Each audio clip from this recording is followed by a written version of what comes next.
Hi friends எல்லாருக்கும் வணக்கம் welcome to நித்தம் ஒரு சமையல் இன்னைக்கு மோர் வெச்சு ஒரு ரெண்டு ரெசிபி நம்ம பார்க்க போறோம் இந்த சம்மருக்கு ரொம்ப ரெஃப்ரெஷிங்கான ஒரு மசாலா மோரும் அதுக்கு அப்புறமா ஒரு தயிர் பூந்தியும் நம்ம பார்க்க போறோம் வாங்க வீடியோக்குள்ள போலாம் வீடியோக்குள்ள போறதுக்கு முன்னாடி நம்ம சேனலை சப்ஸ்கிரைப் பண்ணாதவங்க சப்ஸ்கிரைப் பண்ணிருங்க அப்பதான் எங்க வீட்டோட வெரைட்டி ரெசிபிஸ் எல்லாம் உங்களுக்கு நோட்டிஃபிகேஷனா வரும்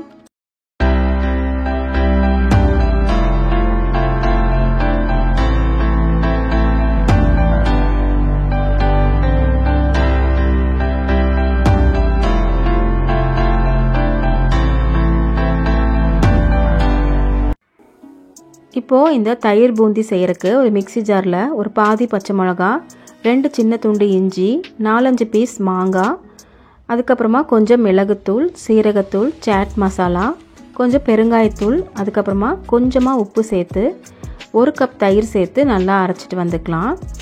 அதுக்கு அப்புறமா அதே கப்ல 1 கப் தண்ணியும் அதில் சேர்த்து இதை நல்லா அரைச்சிட்டு வந்துக்கலாம். கடைசியாக நம்ம எடுத்து வச்சிருக்கிற மல்லியும் கருவேப்பிலையும் இதில் சேர்த்து 1-2மா அரைச்சி எடுத்துக்கலாம். கருவேப்பிலையும் மல்லியும் இந்த மாதிரி அரைஞ்சாதான் இந்த பூந்தியெல்லாம் போடும்போது நல்லா சூப்பராக ஃப்ளேவர்ஃபுல்லாக இருக்கும். இப்போது இதில் எடுத்து வச்சிருக்கிற பூந்தியும் நம்ம சேர்த்துக்கலாம். இது இந்த மாதிரி கொஞ்சம் தண்ணியாக இருக்கும்போது தான் பூந்தி இதில் நல்லா ஊறி ஒரு திக் கன்சிஸ்டன்சிக்கு வரும். இது ரொம்ப சூப்பராக இருக்குங்க. இதை சாதத்துக்கு அதுக்கப்புறமா வெரைட்டி ரைஸ்க்கெல்லாம் நீங்கள் சைட் டிஷ்ஷாக வச்சு ட்ரை பண்ணி பாருங்கள். இந்த மசாலாவில் இந்த பூந்தியும் சேரும்போது அட்டகாசமான டேஸ்ட்டில் ரொம்ப சூப்பராக இருக்குங்க. அடுத்து நம்ம மசாலா மோர் ரெடி பண்ணிடலாம். கடைசியாக மல்லி இலை தூவிட்டு இதை நம்ம தனியாக எடுத்து வச்சிடலாம்.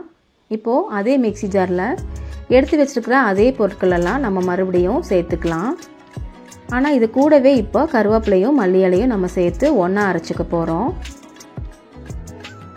இப்போது 1 கப் தயிரையும் இதில் சேர்த்து நம்ம நல்லா அரைச்சிட்டு வந்துக்கலாம். பூந்தி செய்யும்போது நான் அதிகமாக உப்பு சேர்க்கலைங்க, ஏன்னா பூந்திலேயே உப்பு நிறையா இருக்கும். அதனால் இப்போ இதுக்கு தேவையான உப்பு நம்ம சேர்த்து அரைச்சிக்கலாம். இப்போ அதே கப்பில் 1 கப் தண்ணியும் நம்ம சேர்த்து நல்லா அரைச்சிட்டு வந்துக்கலாம். இப்போ இது ரெடி ஆயிடுச்சு. இதை நம்ம ஒரு சர்விங் டம்ளருக்கு மாற்றிக்கலாம். இந்த சம்மருக்கு இந்த மசாலா மோர் ரொம்ப ரெஃப்ரெஷிங்காக இருக்குங்க. பெருங்காயம், மிளகு, சீரகம் இதோட மனம்லாம் ரொம்ப அட்டகாசமாக இருக்கும் இது சாப்பிடும்போது. கடைசியாக மல்லி இலை வச்சு நம்ம சர்வ் பண்ணிக்கலாம். இப்போது பூந்தியும் நல்லா திக்காக ரெடி ஆயிடுச்சு பாருங்கள். இது தனியாகவே சாப்பிட்றதுக்கு கூட ரொம்ப சூப்பராக டேஸ்டியாக இருக்குங்க.